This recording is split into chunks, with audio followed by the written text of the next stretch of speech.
In 1999, 89-year-old Doris Haddock of New Hampshire began a 3,200-mile walk across the nation on behalf of campaign finance reform. She wanted to restore power to the people and show that power that could be exercised by confronting their own representatives to do what was just and correct and what the founders of our nation envisioned in establishing our republic. A poor man today must sell his soul in order to run for office. Granny D covered 10 miles a day over 14 months. She collected thousands of signatures from Americans in support of the elimination of unregulated soft money that fueled the political campaigns of members of Congress. On weekends, Doris Haddock shared the road with Ken Heckler. The two covered 530 miles together. The West Virginia Secretary of State received criticism that as a politician, he overshadowed Granny D's cause. It was necessary to demonstrate to the news media that she had strong support from a public official. Ken Heckler bought a camper for Granny D to use at the end of her walk each day. He was a great help. I never would have made it without Ken Heckler. A wonderful companion. She knew Robert Frost poetry backward and forward and had inexhaustible energy. Thinking that when you're 65 years old, you're old is crazy. That is the time when you retire, when you need to get active. We depend upon you to get active. Otherwise, things are not going to change. Ken Heckler, as well as working to reform the election process, actively supported fair taxation, environmental protection, and preservation of Blair Mountain, the site of a historic battle between coal miners and state and federal troops in 1921. Secretary of State Heckler, sworn into office at the age of 70, remained on the job 3 months past his 86th birthday.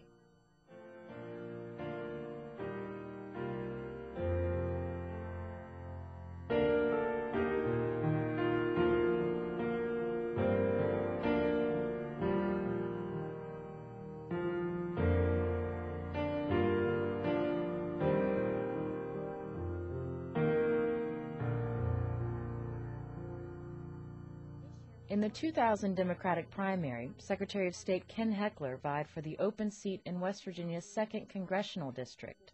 If you want a congressman who has integrity and character and will be a fighter for West Virginia, vote for Ken Heckler.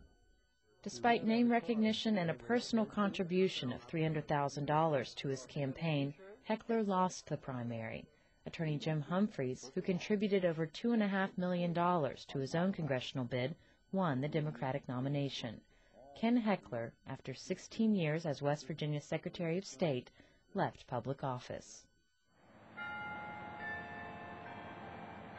In 2002, he returned to Marshall and led a university honors seminar.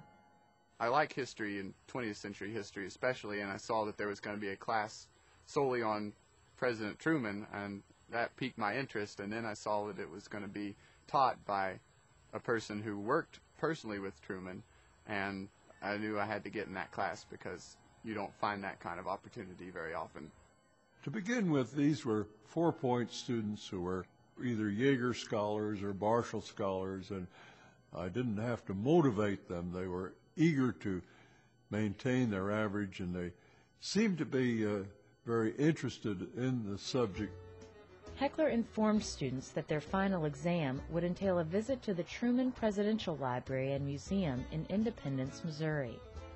I think we were waiting on the video to come up or something, you know, that we were going to tour the library by TV or by video. But when it finally sunk in that he was serious, we were just blown away. Welcome, folks. Welcome to the Truman Library. I know you're not here to see Harry Truman. You're here to see a former president of the United States and see how he did his job. And every job I got, I gave it everything I had. They all said that that was the mother of all field trips. Heckler personally funded the day-long visit, chartering 2 jets to transport his class to Missouri.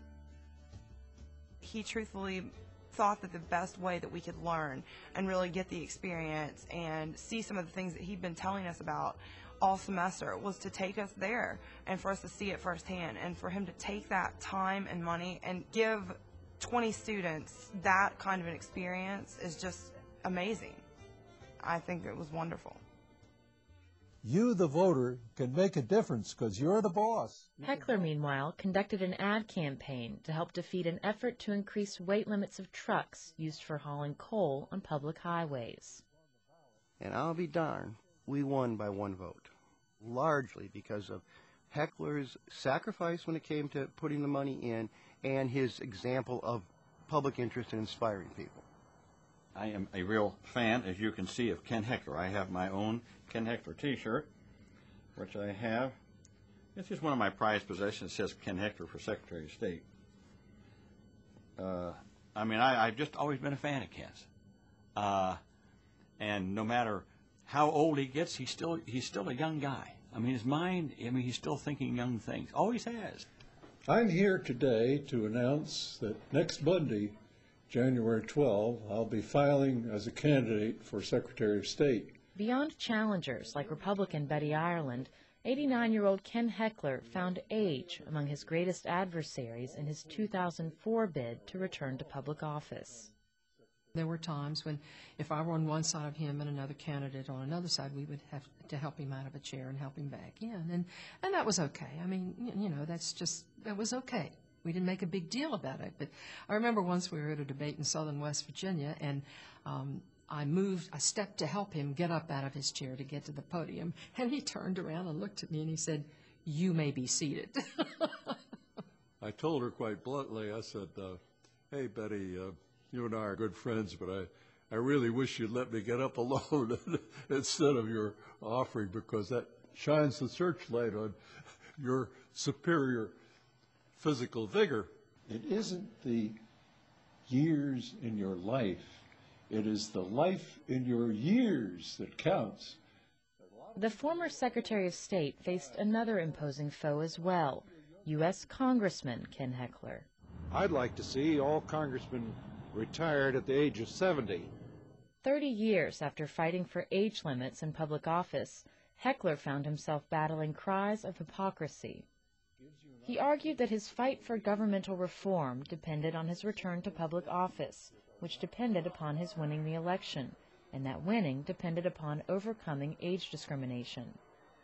I recognized that age was a handicap, and somehow I had to demonstrate that I was an able person despite my age. Ponce de Leon made a fruitless search for the fountain of youth. He really should have come to teach at Marshall University. Heckler resolved to demonstrate his viability as a candidate through an extensive and costly ad campaign. It's Ken again for Secretary of State. I think some of his strongest historical supporters were those who felt somewhat betrayed by that. He's always been a champion of campaign finance, getting the money out of politics, minimizing it. If something tarnished his hero image to me, it was hypocritical campaign spending.